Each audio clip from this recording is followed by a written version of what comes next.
今夕何夕兮，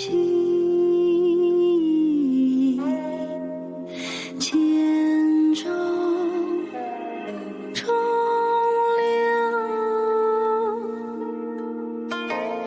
今日何日兮，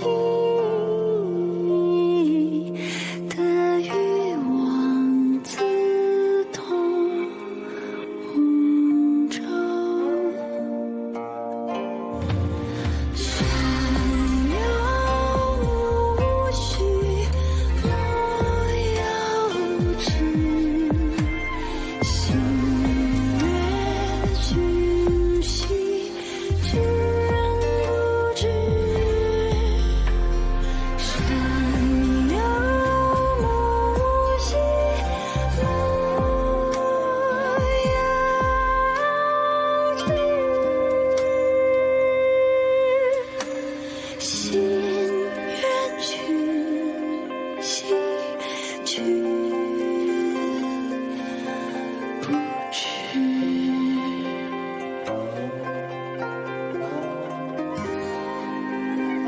君不知。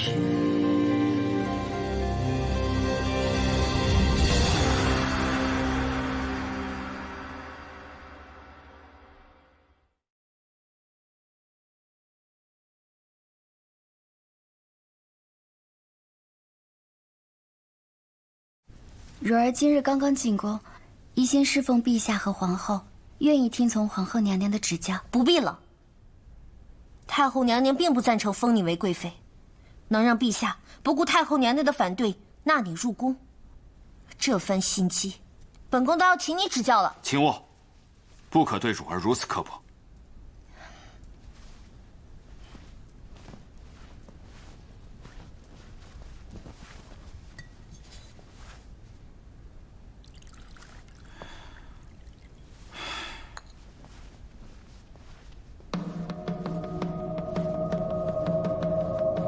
汝儿给皇后娘娘献茶。不必了。谢爷，去，陛下。没想到皇后和贵妃刚入宫，就闹出这样的风波。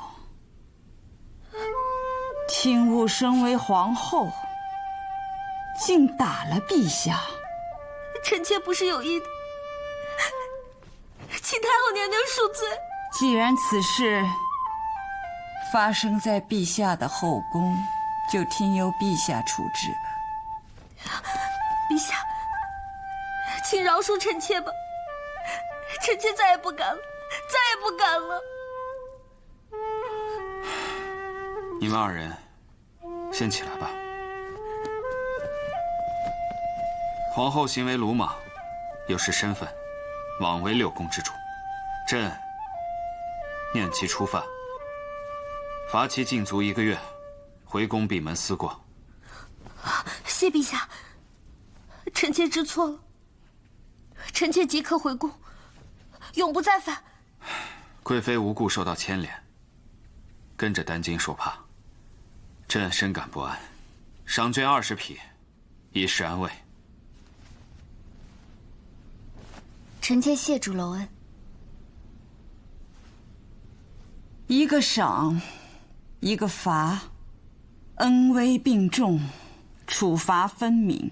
你们俩一定要记住，一个是皇后，一个是贵妃。既然入得宫中，就应同心同德，齐心扶助陛下，不得再生出事端。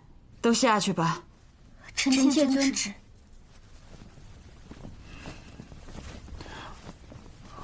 打哪儿了？哀家看看。还疼吗？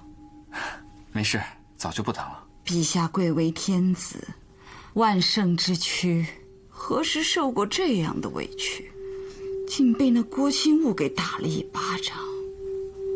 陛下本就不喜欢郭清雾，哀家还以为陛下会一怒之下废了他的皇后之位呢。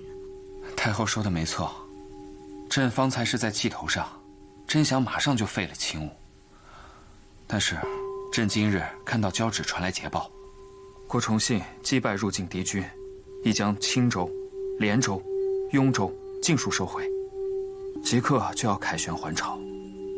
孩儿总不能以废后的消息来迎接国丈以及那些得胜归来的三军将士们。身为一国之君，必须顾全大局。陛下方才处理事情，的确考虑周全。皇后娘娘，都是我不好，害得你被禁足。我最厌恶你这样整日装出副可怜的模样，一心狐媚惑主。皇后娘娘，曹主绝非此意。本宫知晓你在想什么，想让皇上把本宫废了。你来做皇后是吧？本宫告诉你，休想！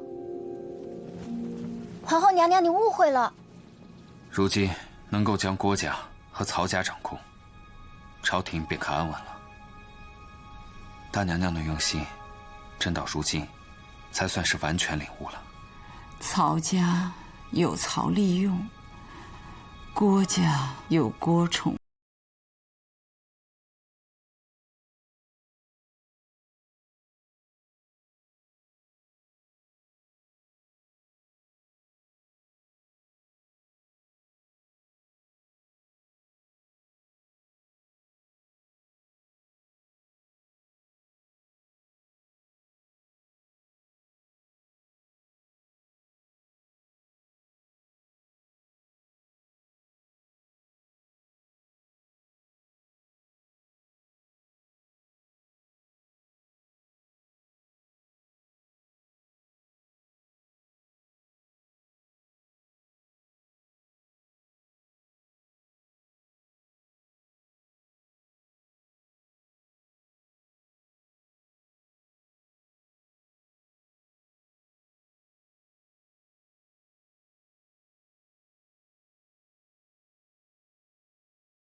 越发像你的父皇。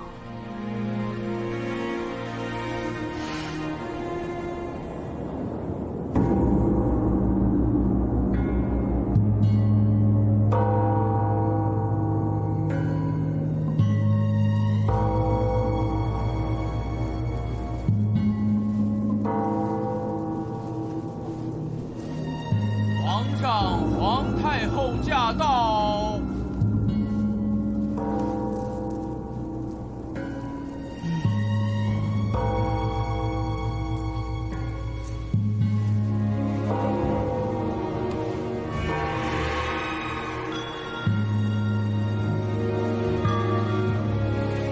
参见陛下，参见太后娘娘。林深，谢陛下。郭爱卿不负众望，出师大捷，战败交趾大将李长捷，令交趾军队退出大宋疆域。今晋封郭爱卿为枢密使，赏卷银2万。谢陛下圣恩。大理寺卿曹利用听旨。臣在。自今日起，朕封你为参知政事，即刻上任。谢陛下。曹爱卿、郭爱卿，你二人辅政多年，又都同为皇亲国戚，此后应当戮力同心，和睦相处，共同辅助陛下。谨遵太后懿旨。众爱卿，如下四海承平，天下无事。陛下已届成年，也已能够处理朝中大事。哀家甚是欣慰。将择日还政于陛下，回归后宫。太后，太后，太后，你醒醒啊！太后，太后，太后，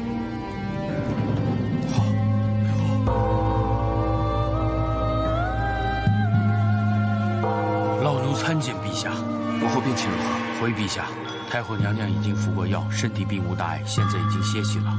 哎，陛下，太后娘娘让奴婢转告陛下，请陛下不必担忧，改日再来探望。母后真这么说？是的。那既然母后已经歇息，朕就不便打扰了，让母后安心养病，朝廷诸事自有朕来处理。遵旨。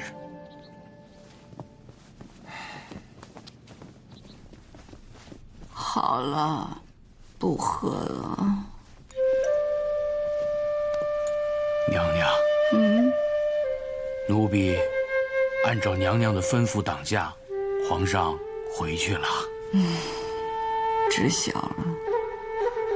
娘娘的病情一直瞒着皇上，奴婢以为还是让皇上知道的为好。金宗的话没错，哀家也觉着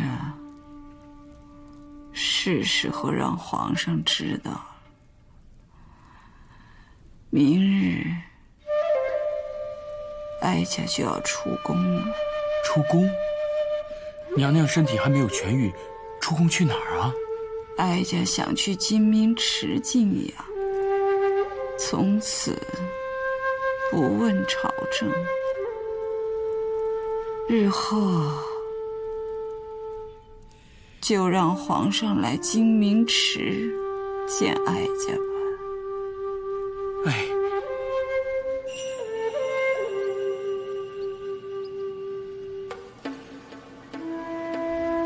王建，母后今日叫朕来金明池，不知有何要事？回陛下，义勤姑姑跟奴婢说，太后离开皇宫，住在金明池水心殿之后，对陛下十分想念，知道陛下今日得闲，这才把陛下给请来的。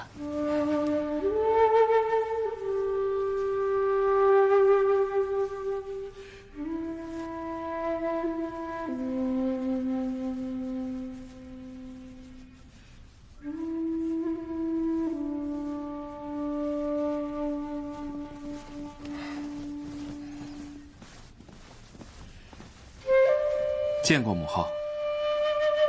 奴婢参见陛下。陛下请坐。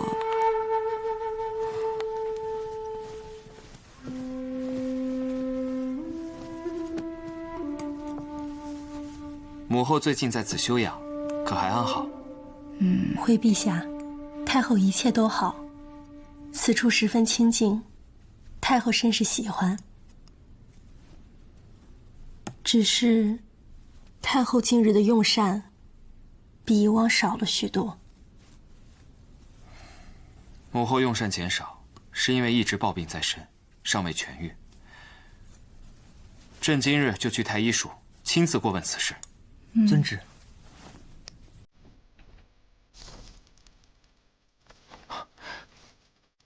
母后，你怎么了？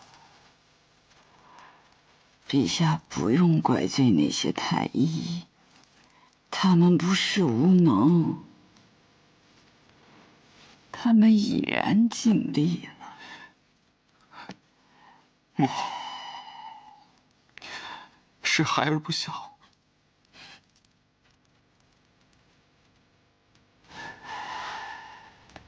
陛下前些日子出宫之后，娘娘就病倒了，病得很重。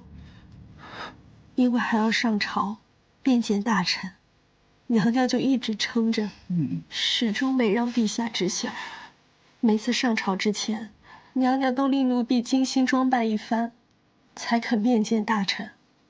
陛下，娘娘的容貌，除了张景宗和义勤，再无他人见过。过去，哀家最担忧的就是陛下的心结打不开，会一直怨恨哀家。如今陛下能够明白哀家的一片苦心，哀家就释怀了。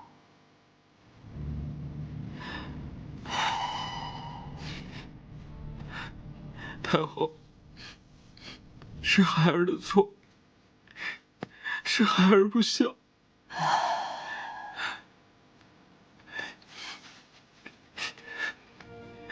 守义，守义，守义长大了，能够担得起大宋的江山，哀家也放心了。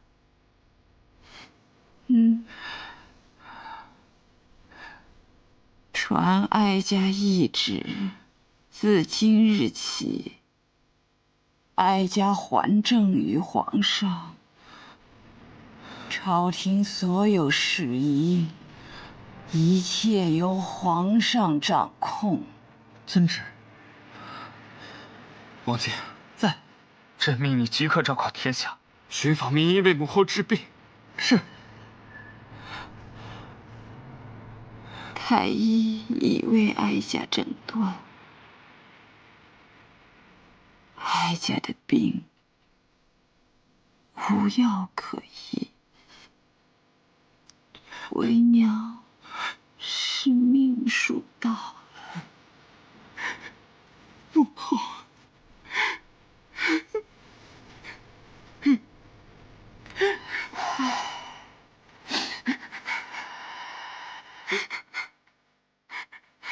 哀家听政12年，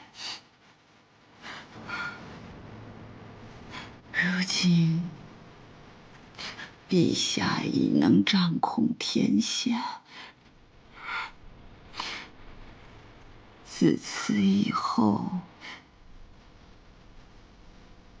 诸事只能由陛下自己做主了。母后还有何心愿？孩儿一定帮母后完成。哀家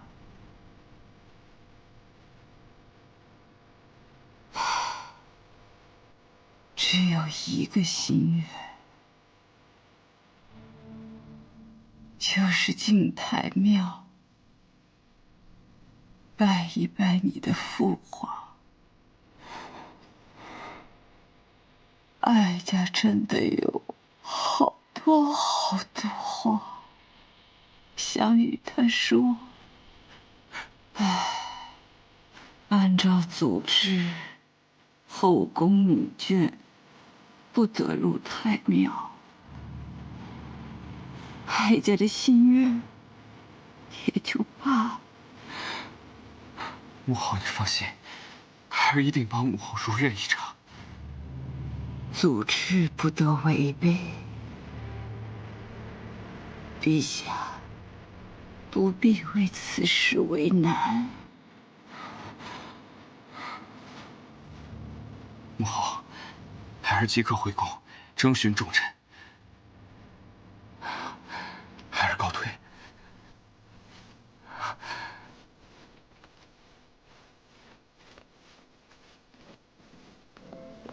皇上这形容举止，与他父皇越发的像了。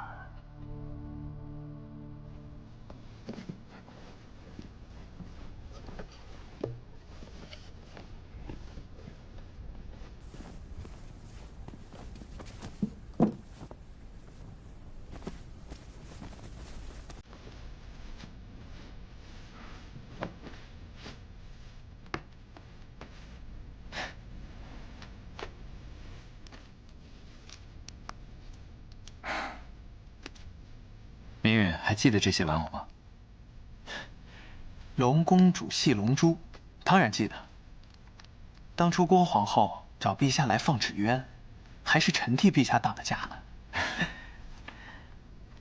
这些玩偶的衣服，都是母后亲手缝制的。那日，朕和寿康在演那出伯乐相马。母后告诉朕，要行加冠之礼，把一个顽童变成一个皇帝。母后付出了太多太多，所以朕也想为母后做一件事。陛下想为太后做何事？让太后进太庙祭祖。太庙是皇家拜祭祖先的重地，向来不许宫中女眷入内。陛下若要如此，只怕朝中老臣又要阻止了。这是太后最后的心愿，朕一定要做到。命运一定要帮朕想个法子。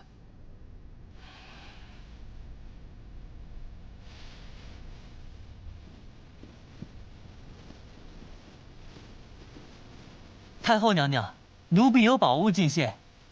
是。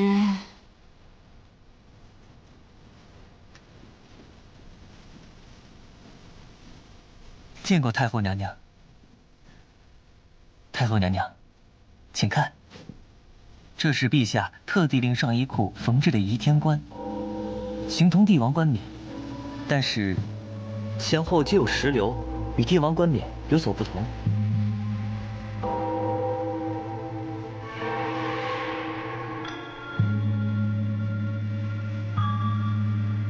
这是。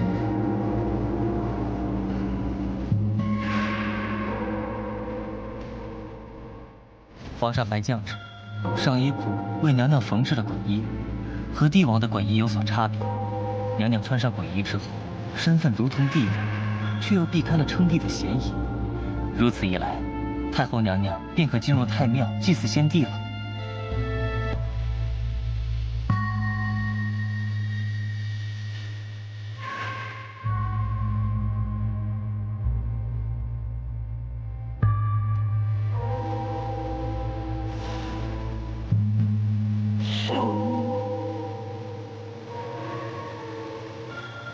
是真的长大了。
父皇，母后来看您了。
寿夜，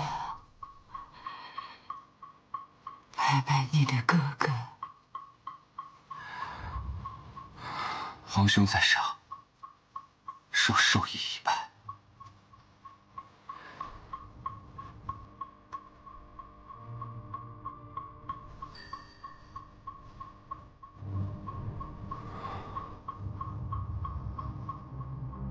当初我与你父皇相识在行州郊外的战场，那时我与逃难的百姓被辽军紧追不舍，危急关头，你父皇就像是从天而降，带领着官兵将我与百姓救下。那时你的父皇还是一个翩翩少年，血气方刚，英气逼人。当年的父皇与孩儿年龄相仿，却已经征战沙场。自那之后，我便与你父皇相爱了。我们约定，此生永不相负。回到青石之后，我才知道，我爱上的竟是当朝皇子。我更不知道的是，接下来我要面对那么多的磨难。我在宫外无名无分，屡次险些丧命，大难不死。就这样辛苦辗转了15年，才得以进入皇宫。当娘娘平生受的委屈太多了。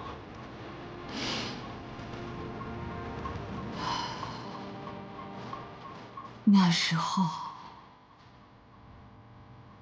你父皇并不想争夺皇位，还曾想过要与我一同逃离京城，离开皇宫。可我知道，皇座是他的宿命，更是他的责任。他无法回避，也不能回避。我就这样守望着你的父皇，一起看着朝廷风云变幻。人事更迭，你父皇驾崩后，为娘便守着寿义。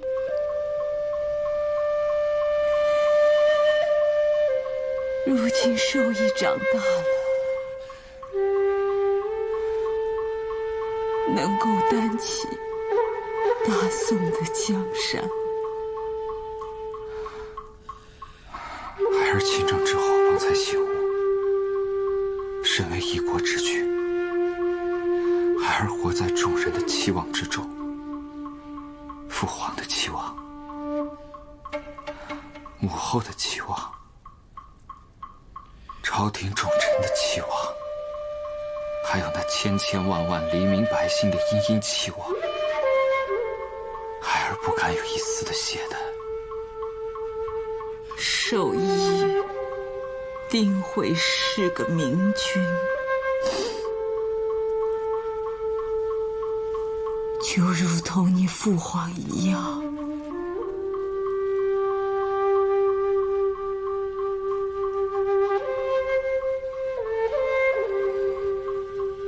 为娘有些话想与你父皇单独说说。你们都先下去吧。孩儿遵命，孩儿就在殿外守候。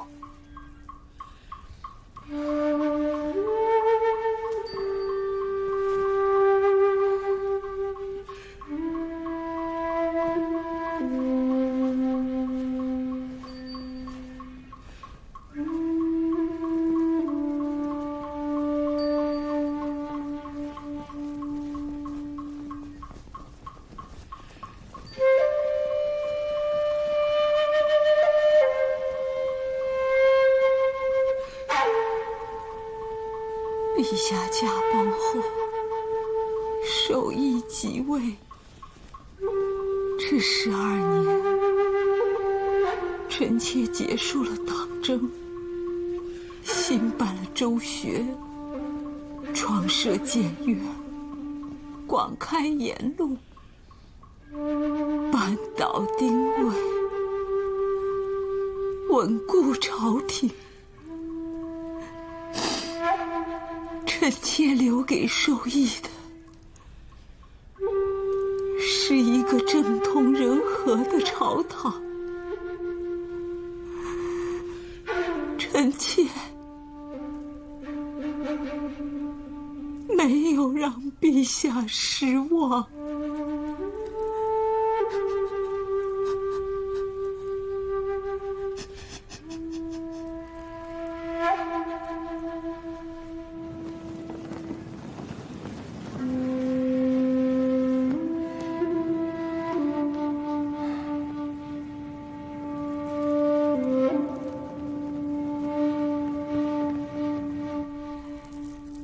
寿义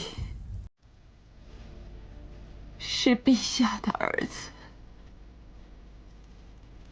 是婉儿的儿子，也是臣妾的儿子。陛下与婉儿相继离世，臣妾便是寿义唯一的亲人。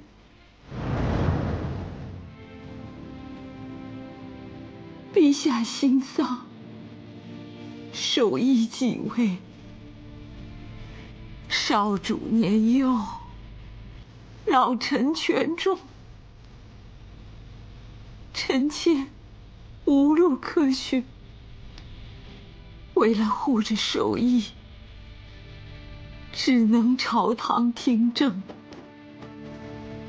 为了三郎，更为了大宋王朝，曹建、兵问、王钦若，为了逼臣妾退位，无所不用其极。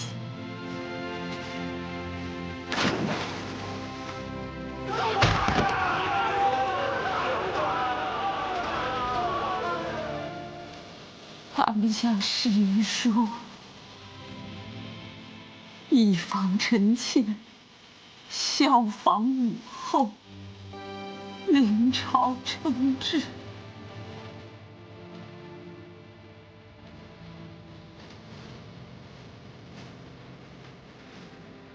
万万没想到，陛下也曾这么想臣妾，给婉儿留下皇爵遗诏。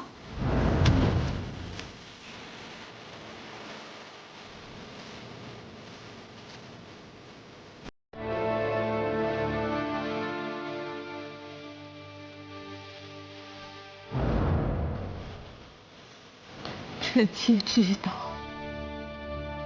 皇权是如何将一个人吞噬，接近皇权，终将被皇权蛊惑，战战兢兢，挥使手中的权力，战战兢兢，除异己而自保。亲王、楚王、徐王、纪王、曹建、丁谓，他们一个一个都败给了自己的心魔。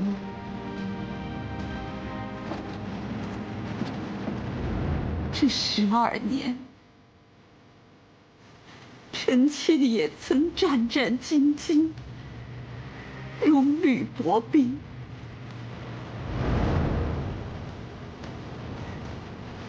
并非臣妾觊觎皇权，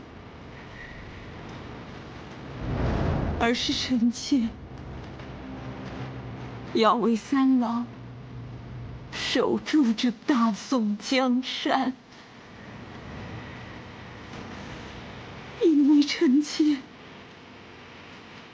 是受益的母亲。陛下，太后娘娘进去多时，还未出来，奴婢担心太后娘娘是否会体力不支。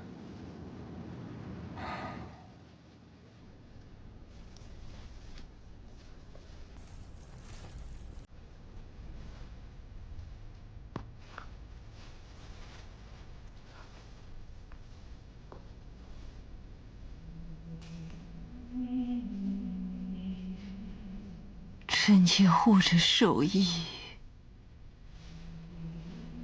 就如当年守护着三郎。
在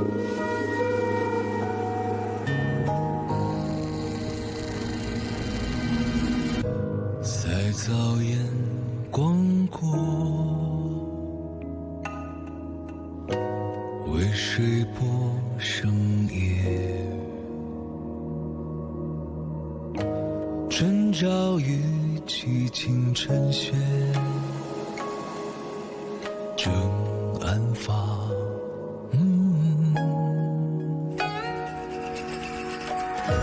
只轻轻杨柳，有诗情盼热。冬安然，只有后悔身世切。跟君一杯酒，歌一阙，叹人生最难欢聚一离别，切莫自斟醉，听曲